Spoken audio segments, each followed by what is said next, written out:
The McAlvany Weekly Commentary, covering monetary, economic, and geopolitical news events. Yeah, I think the extraction, capturing, or extricating Maduro communicates to a broader audience what the U.S. can coordinate across land, sea, air, and space. And like it, hate it, criticize it, praise it, complex operations executed, at least from the outside, from my perspective, flawlessly.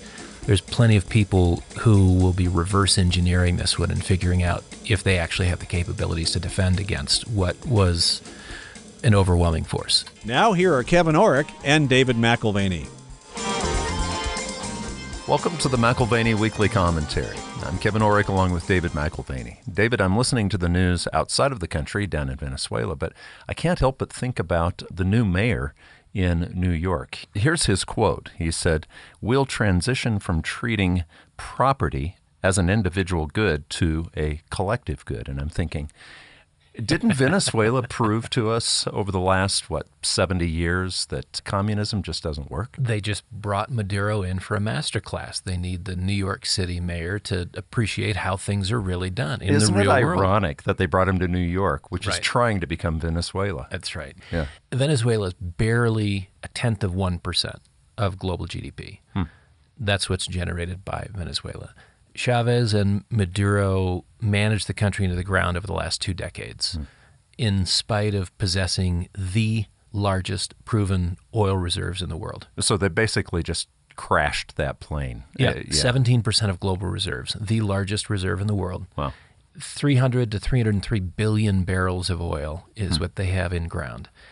Yet it produces annual volumes that puts it number 18. They're 18th in line in terms of global production. But they have the largest reserves. Largest reserves. Yeah. And that's the opportunity that Maduro and Chavez had. And they don't know what to do with it. Why? Because market economies know how to maximize. This is something that is going to be lost on socialists and Marxists forever. You know, the people who were talking, you need to release Maduro, what in the world are you doing? All of those come from socialist countries that are failing miserably. You've got a number of countries that import Venezuelan oil. China's at the top of the list. Turkey, Spain, Brazil. You can look at Asia, ex-China, and there's a lot of smaller countries that are taking on Venezuelan crude as well. Cuba sits at the top of the list. I think about 8% of total Venezuelan barrels go to Cuba at a discounted rate. So this week, China's not happy. And Cuba's not either, for very obvious reasons. Well, from what I understand, the guys who were guarding Maduro were Cubans. They weren't Venezuelans. Which says something. When you have to have sort of your Praetorian Guard a non-native people, because actually you've so abused the relationships domestically that you have to go outside your country to find someone who will protect you. That's pretty telling. So let me ask you, even though they've run the oil industry into the ground with the largest reserves in the world, what percentage of their GDP comes from oil? Well, GDP, I don't know, but 90% of their export revenue is from oil. Okay. And it's the linchpin for the socialist state. It's been funding what can be funded. Chavez nationalized the oil fields in 2007, kicked out ExxonMobil, kicked out ConocoPhillips, and Chevron has the only remaining operating presence in the country of the super majors. That's always a threat with mining and oil, is the nationalization of those industries. I remember a couple of gold mines that were nationalized, Canadian miners, back in 2007. Yeah. So, it's just resource nationalism. This is why, when you're looking at resource plays within a portfolio, Tier 1 jurisdictions are a necessity. Any place that has the rule of law or a reference to a history with British common law, contract rights are really, really important. And, we talked about how important that is in terms of unlocking value with our guest from Peru. Yeah. I can't remember his name. Hernando de Soto. Hernando de Soto. Yeah, we were in Switzerland when we did that interview. Remember, he was down in Peru, but that was a fascinating interview because he talked about contract rights being so important. Now, let's go back to Venezuela when contract rights actually worked. How much were they producing when they were doing well? Venezuela at its peak was producing 3.5 million barrels of oil a day. Wow. A huge amount of that going to the U.S. I think close to 2 million barrels a day were coming to the U.S. But under Chavez and Maduro, they've ground that down by 2/3 to under 1 million barrels a day. Typical communism. The wealth that's been squandered, the massive brain drain that has occurred as state-level corruption and mismanagement has forced millions of citizens to flee the country, that has set the country back decades. Think about this. When drugs become a welcome export in lieu of oil, something's very wrong at the institutional level. Maduro and Chavez both promised sort of the classic communist redistribution of wealth. Well, like Mandami. What they delivered was uniform poverty for all. Well, except for the upper echelons in politics. And that's typically the way socialism plays. Somebody was criticizing Mandami's wife's $650 boots the other day. Oh, there's boots for everybody. If you're a communist, those will be free too. Yeah, everybody gets them. Yeah. Okay. So what they've been doing is siphoning off the rents, so to speak, from the oil market. And it's come at the cost of the people. You have hyperinflation. I wrote a paper for an economic group. This was a couple years ago. Mary Catherine and I co-wrote this white paper on immigration. And one of the things that inspired the paper was we were on vacation at Disney World, hopped in a cab, and we start talking to this guy. He's a doctor from Venezuela. His wife is a pharmacist, and he's been driving taxis in Florida for the last 17 years. And what it takes for him to get recertified and licensed. He was accepted into a program at Johns Hopkins, would have cost him $80,000, and he had kids to feed, to put through school, to get into college. I mean, so practically, he just the had life to, that was offered here in the U.S. was so great, and the next generation would benefit. He didn't have the time. He couldn't spend the money to recertify. And that's the kind of brain drain. You see talent leave a nation when opportunity is squeezed. And ideas have consequences. So with that being said, all right, let's say we do bring a free market contractual kind of community back to the oil industry down in Venezuela. What does that look like? What do you think over the next few years? Didn't Trump say 10 years is what it takes to reconstitute? Well, he's talked about a revival of the oil industry. Estimates are of $10 billion a year in investments into infrastructure because they've not kept anything current. So, one of the reasons why you've got a decline in production is they can't operate it. They've lost the talent to do so. And it takes continual reinvestment to keep equipment up and fresh.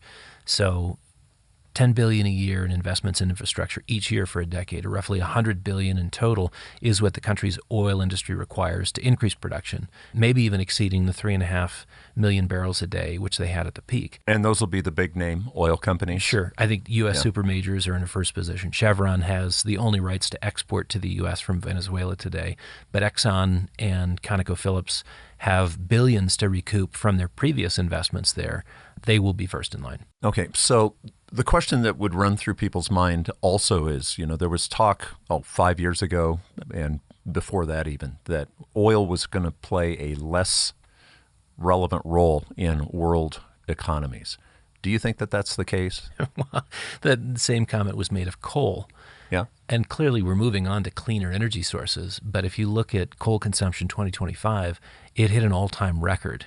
Really? We've used more coal in 2025 than any other year in recorded And it was supposed to history. be a thing of the past. Now, as a percentage of energy used, it's diminishing. Okay. And ultimately, they will mothball coal-fired power plants. Certainly here in the United States, not likely in other parts of the world. But would you say oil plays a key role still in economics? I mean, if energy, more generally, if energy remains as critical to economic advantage as it has in decades past, in centuries past, then you could see the Trump move to control Venezuelan oil as a stroke of genius. Whether you approve of foreign interventionism or not, there is a critical reserve calculus which dovetails nicely with U.S. energy needs and domestic production decline rates.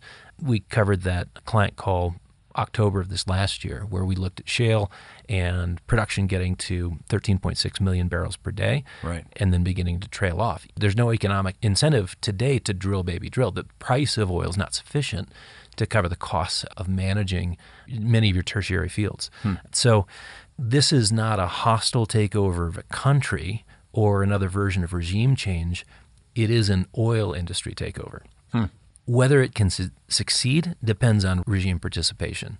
So can the government there move beyond sort of the colonialist tropes to seeing how much better off they would be with foreign direct investment, with a version of glass-nosed. If you remember, Russia had many periods of glass-nosed or perestroika where we're going to reform, we're going to change, they would attract Western capital, and then, of course, they'd close again. They didn't really change who they were. I think there were 5 glasnost perestroikas through communist history in Russia. Yeah, and this is not internally inspired, but maybe it's externally stimulated. Do you want foreign direct investment into your country? Do you want to transform the revenue streams which will support your social promises and make a better life for Venezuelans? Let Western capital flow in to revive their largest and their most legitimate revenue streams. Okay, but is it just oil? I mean, I think they've got other commodities. Very richly endowed with other mineral wealth. Gold, iron ore, copper, nickel, bauxite, which gets turned into aluminum. Those are among the resources in both the Orinoco and the Guiana highlands. I remember buying a book by Ludwig von Mises, his lectures down in South America back, I can't remember how many decades ago it was, but it was trying to convince Latin America that free market economics was a way out of poverty. And so it'll be interesting, Dave, to see if that mindset can change enough to where the country, like you said, gets behind contract law, free market economics, instead of the promises of communists, which is to redistribute wealth. Well, something that was learned in Venezuela back in the 1940s is it's worth splitting the revenue with the corporates who know how to get the job done. So if you get 100% of a small pie or half of a very, very large pie, it could be to your advantage to cooperate. Venezuela has been a major player in the oil markets going back to the 1940s. Juan Pablo Perez Alfonso made a massive contribution to the creation of OPEC. I mean, his contribution was second to none. The oil standard, which today is run by OPEC, was set by a Venezuelan. Isn't that interesting? I didn't know OPEC started with a Venezuelan. Yeah, he was critical of the transformation of the Venezuelan economy and was Minister of Mines and Hydrocarbons 1942. From 1942 to 1964 was really when he had his imprint. He had to leave in 1948. There was a coup. What's new? What's new? A coup. What's new? But he came back and ran it from 59 to 64. OPEC was created in 1960. He fled the country for the United States in 1948 when that coup occurred. He studied the Texas Railroad Commission's control of oil prices in the 1930s and conceived the idea of a state cartel to do the same thing, taking back control of both the price level and also annual production levels. There was the Seven Sisters back in the day, the 7 largest oil producers who would collude on price and production. And if they decided to cut production, all of a sudden the revenue for the state could be thrown into a tizzy. So the intention was to bring the wealth to the people of the countries that the oil was coming out of, but not necessarily divorce the corporate side. Yeah, right? OPEC launched in 1960 at the Baghdad Conference. There were 5 members: Venezuela, number 1, Saudi, number 2, Iran, Iraq, Kuwait. And Venezuela, specifically, Alfonso conceived of the idea. So between rent splitting, which is, again, this notion of taking the revenue from oil and allowing for the state to benefit, but also for the corporates to have their revenue as well and be rewarded for the work of actually producing it, bringing it out of the ground. But he wanted cartel-like control of the supplies. Alfonso is, without a doubt, one of the most important figures in the history of the oil market.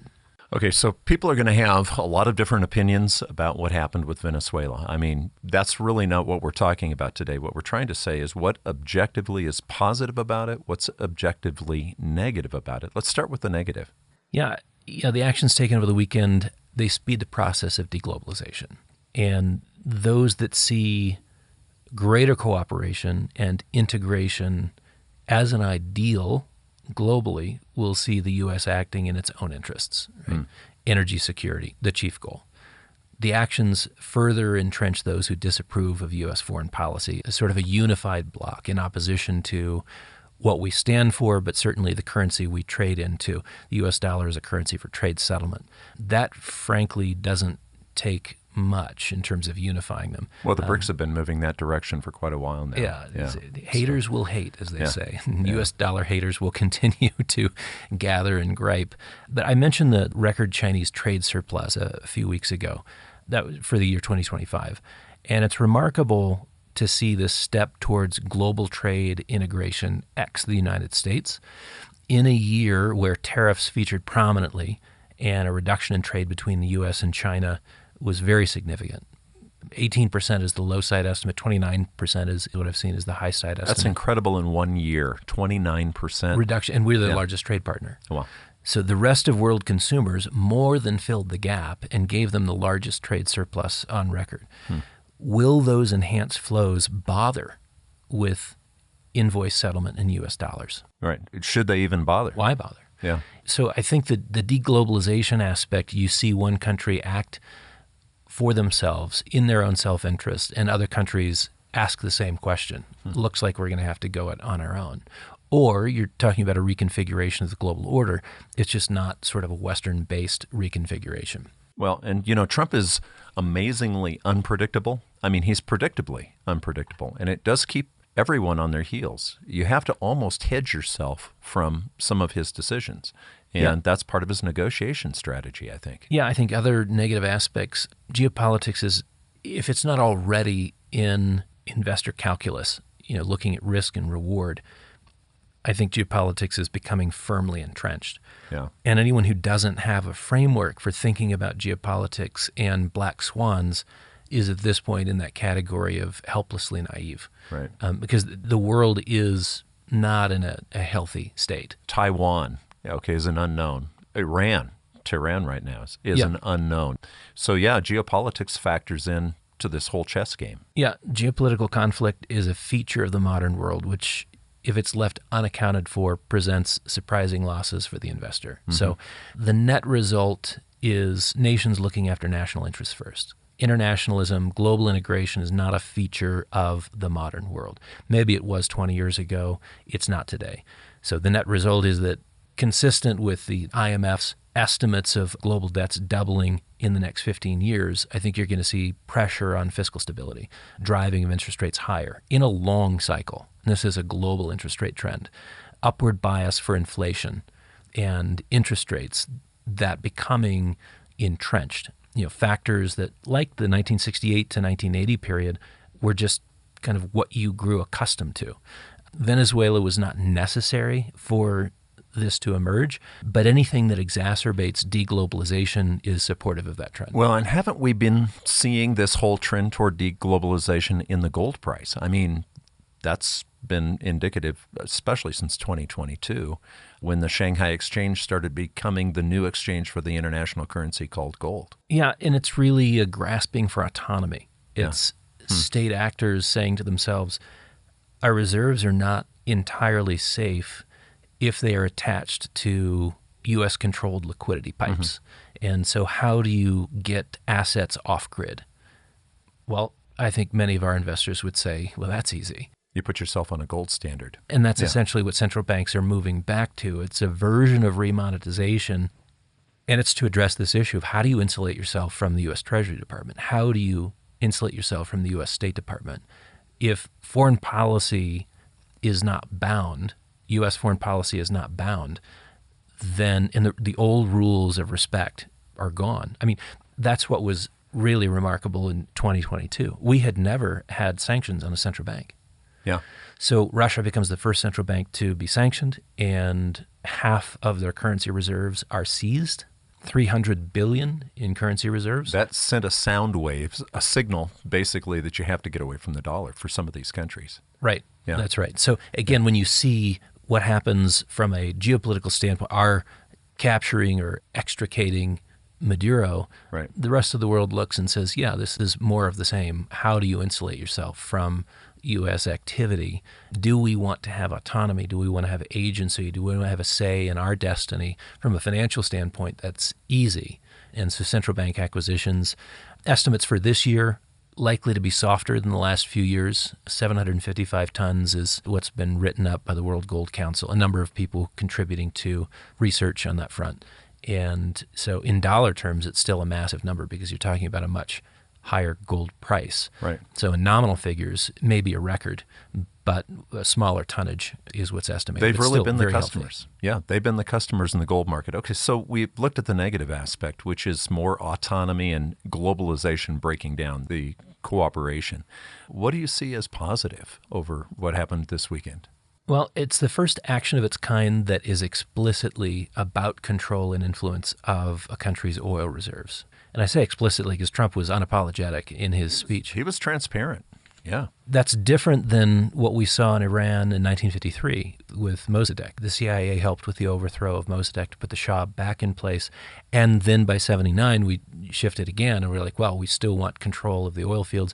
And frankly, the Shah is far too much a nationalist and not an internationalist, the way we wanted to brand internationalism, favoring the U.S. foreign policy objectives. Yeah, how'd that work out? Right. Well, we thought we were putting in a puppet that we could control, and as it turned out, Khomeini was a bit of a disaster. Right. But I mean, it wasn't until 2013 that the CIA actually came out and acknowledged, yeah, we were involved with the overthrow of Mossadegh. And so, I mean, it's fascinating that we are explicitly saying, no, this is about control of the oil fields, the largest oil reserve in the world.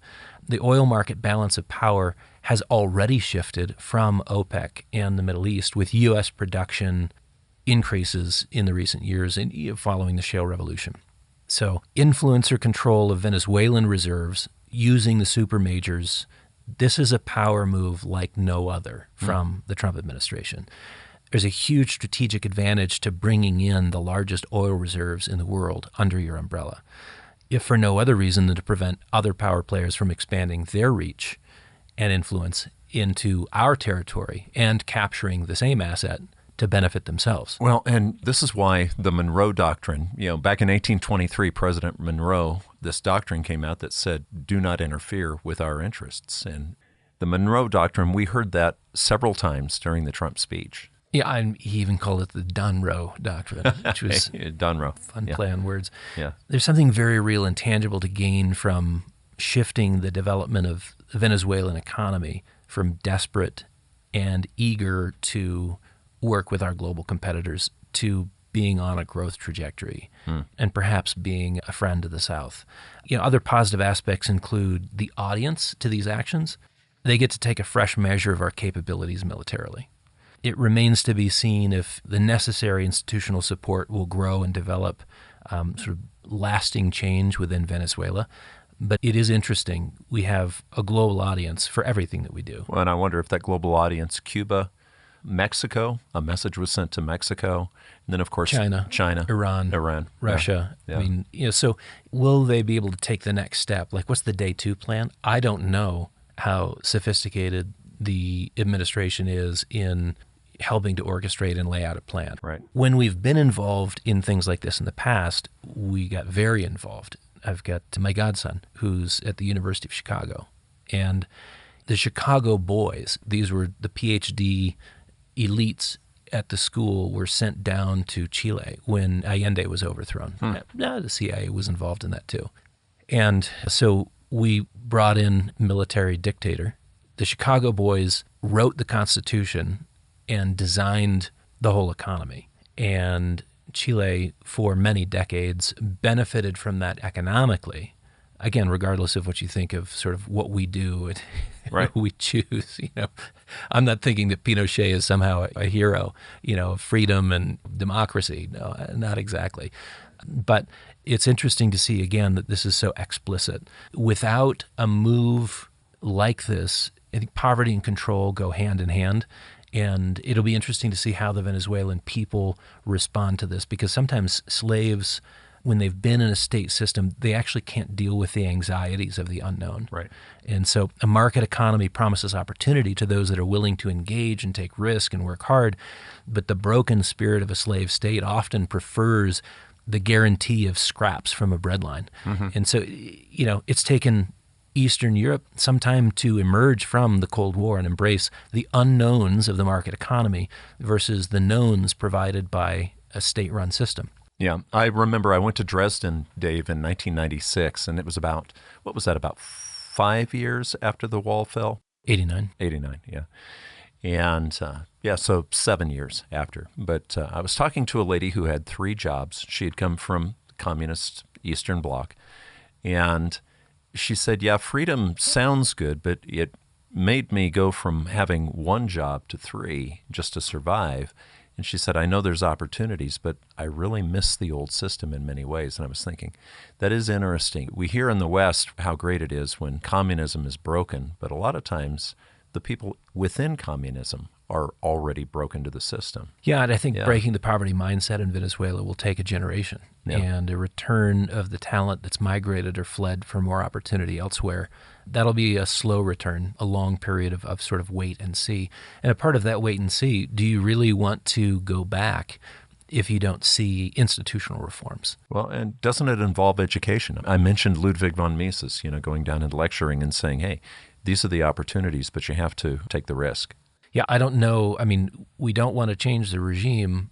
I don't know how the country changes without changing the regime.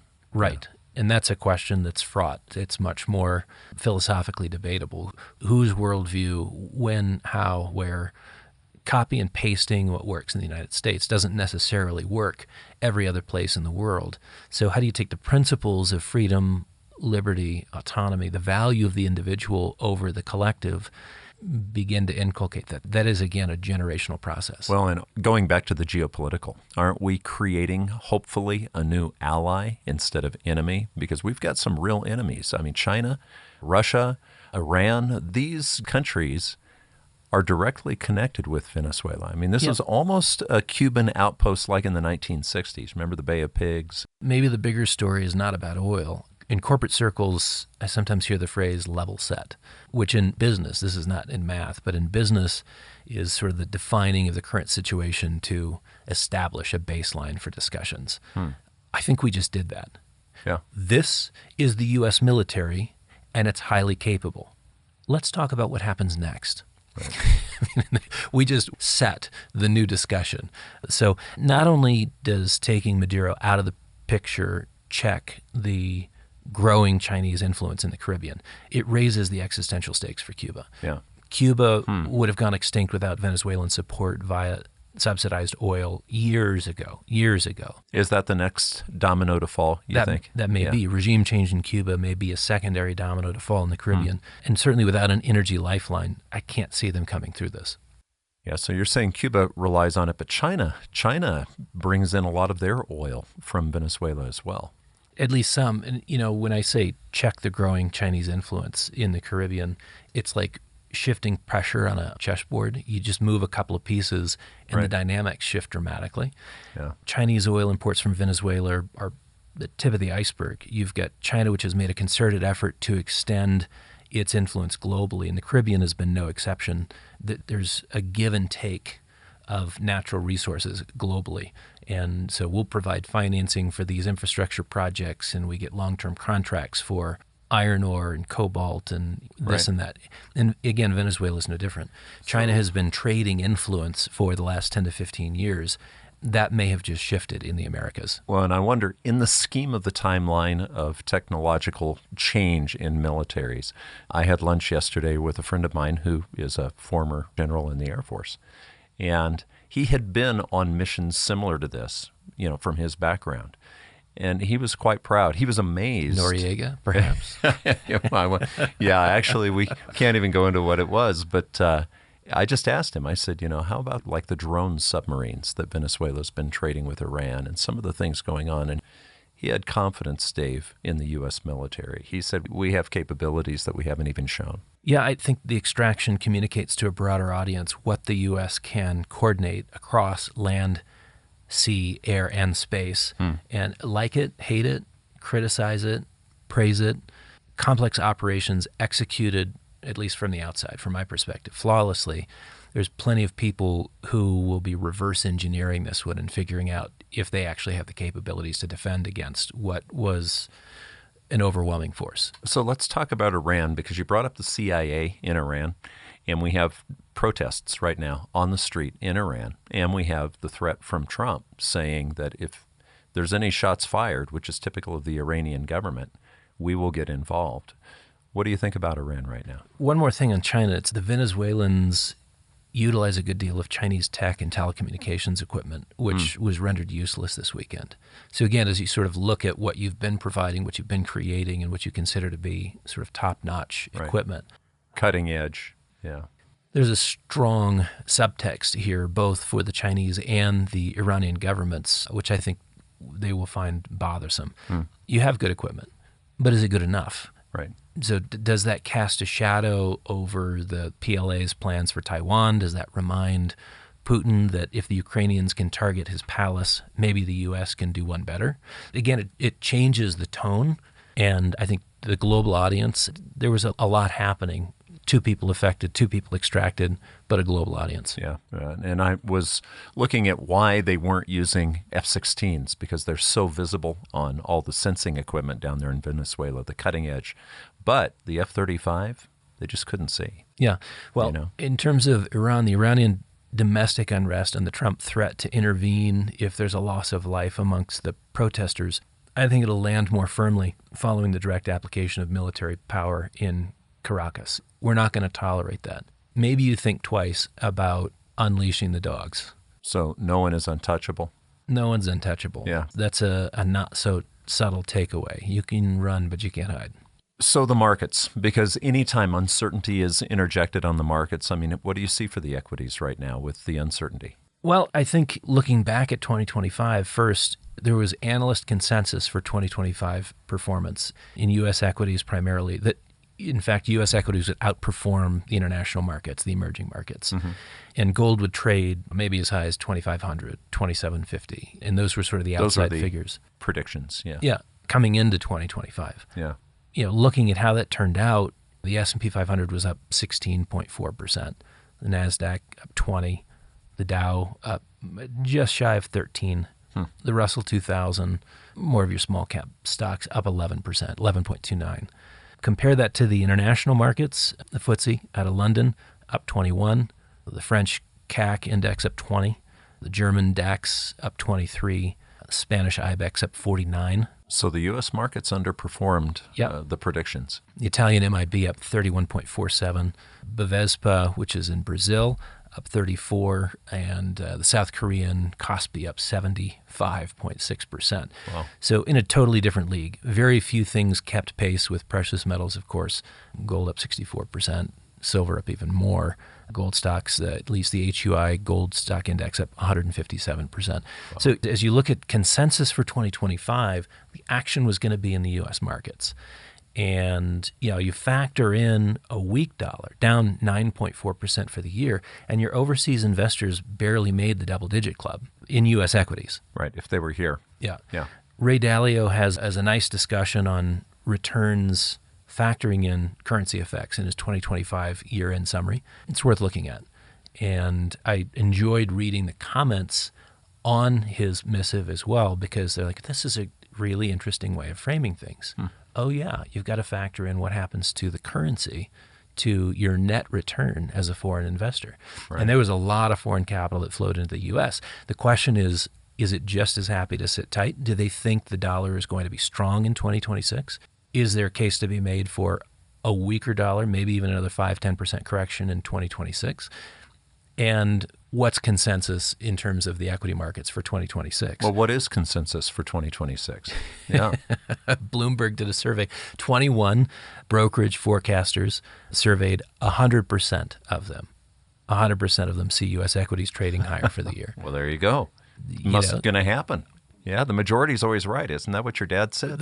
You got it. Yeah, no. That'd be the 4th year in a row, which is a rarity, to have 4 years in a row of positive gains. As we know, the majority is always right.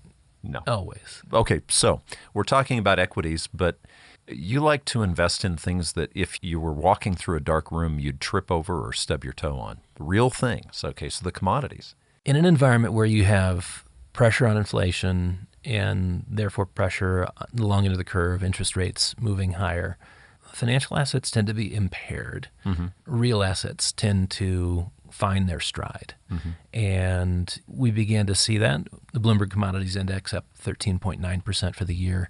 Copper, a banner year, up 42%. Wow. Best performing CapEx commodity. Aluminum was not far behind it. Silver won the gold. Silver was up Amazing.148%. And that factors in 2 COMEX takedown attempts. This is pretty remarkable. You're talking about the margin requirement changes? Correct. Yeah. The first one totally acceptable. You expect to have futures traders with a little bit more skin in the game. The second one was certainly the targeted attack. There was a line in the sand. We don't like seeing silver over $80. Saving some of the big banks maybe who were short. Yeah, I mean, and kind of a side note on that, the OCC, Office of the Control of the Currency, in December of last year, they put B of A's precious metals derivatives exposure, this notional value of $49 billion. Citigroup at $204 billion. No surprise, J.P. Morgan at the top of the list, $439 billion in notional value. That's all precious metals. That's gold and silver, long and short.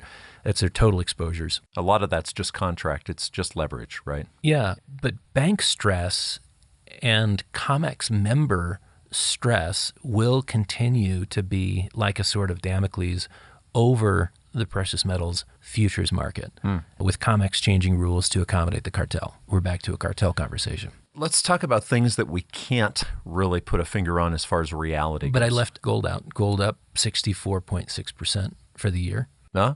Yeah. Well, that's a real thing, though. Okay, so that's what I'm saying. We can count on that. I mean, for 4,000 years, it's purchased just about the same amount of bread each year, right? I mean, so gold, that's a good thing. But how about the new gold? The gold that I was told I was just backwards and sort of not understanding when I said I don't think Bitcoin is the new gold. Am I still just an old fogey? No, I think it is the new digital gold. It is the future safe haven asset for all sentient beings and every central banker. It did lose 6.5% last year. And our expectation is that over time, if you have enough people driving the price, it can go higher. But it behaves like a risk asset, and so it really depends on the total environment and the liquidity dynamics within the market. Right. So expect it to do incredibly well, assuming that those variables are in play. Risk assets do well, and Bitcoin should participate. Momentum trades, that type of thing. But if liquidity dynamics change, speculative energy shifts, and appetite for risk-taking diminishes. And I think that's where you see the clear differentiation between Bitcoin and gold. People are looking for a safe haven in a period of time where it's not clear what they're trying to avoid in terms of risk, because the equity markets and the bond markets were relatively stable last year, and yet the precious metals had a banner year, which makes me think it's the smart money that's front-running a crisis. And we don't see it in the headlines today, but people have an intuition. Yeah. So whether it's a debt crisis, maybe it's not an intuition. Maybe it is debt. Maybe it is maybe the it's anticipation debt or of, geopolitical, like you said. Yeah. The big beneficiaries, if you're talking about inflation statistics, the factors that helped inflation stay relatively tame in 2025, crude was down 20%, nat gas off 2%, your ags, particularly grains, off in a range from 4 to 8%. So, some alleviation of pressure. Think of the 2025 benefits to the inflation numbers from ags and hydrocarbons. What if that's not a repeat in 2026? So 2 years back to back, I would doubt it.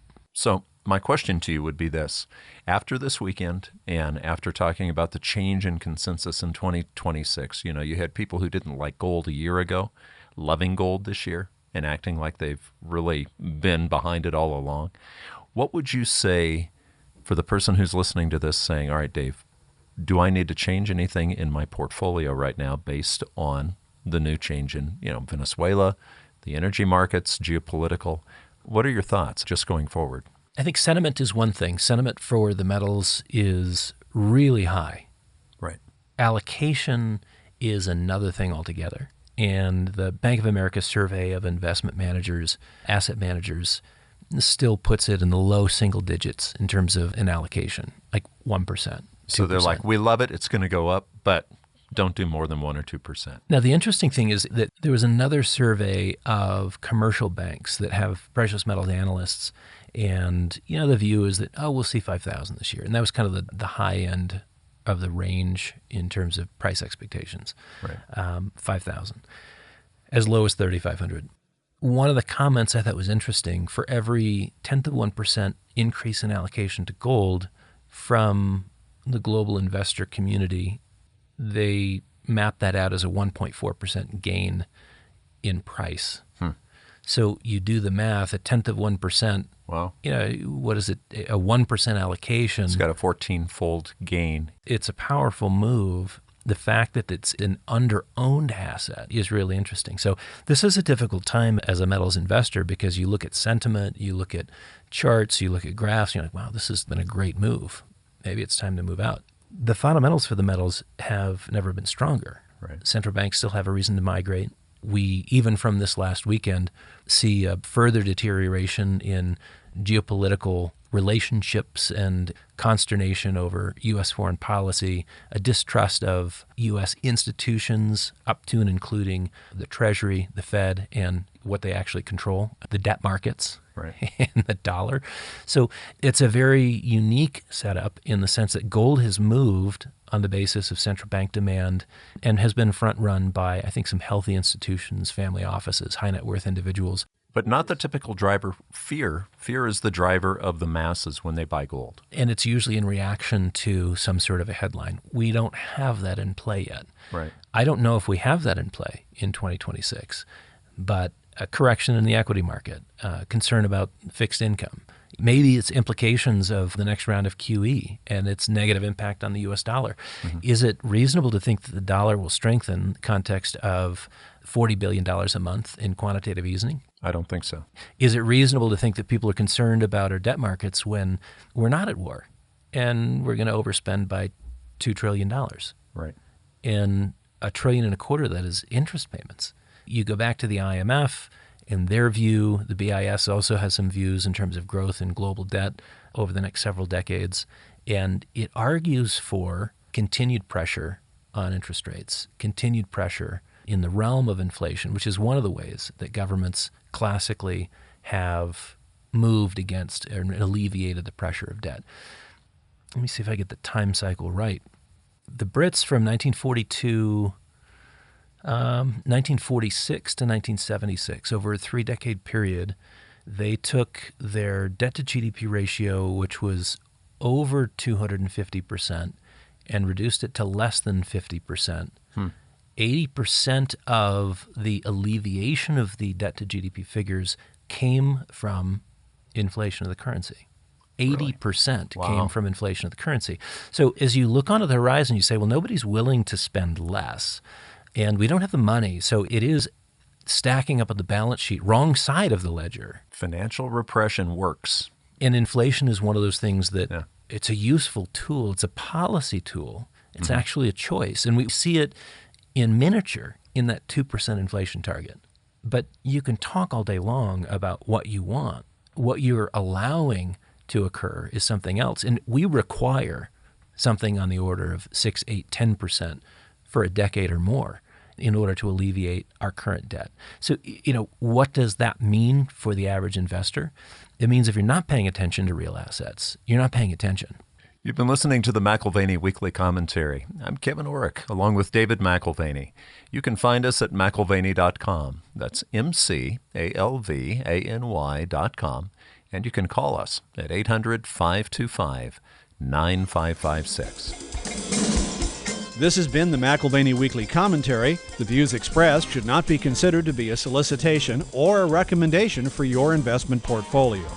You should consult a professional financial advisor to assess your suitability for risk and investment.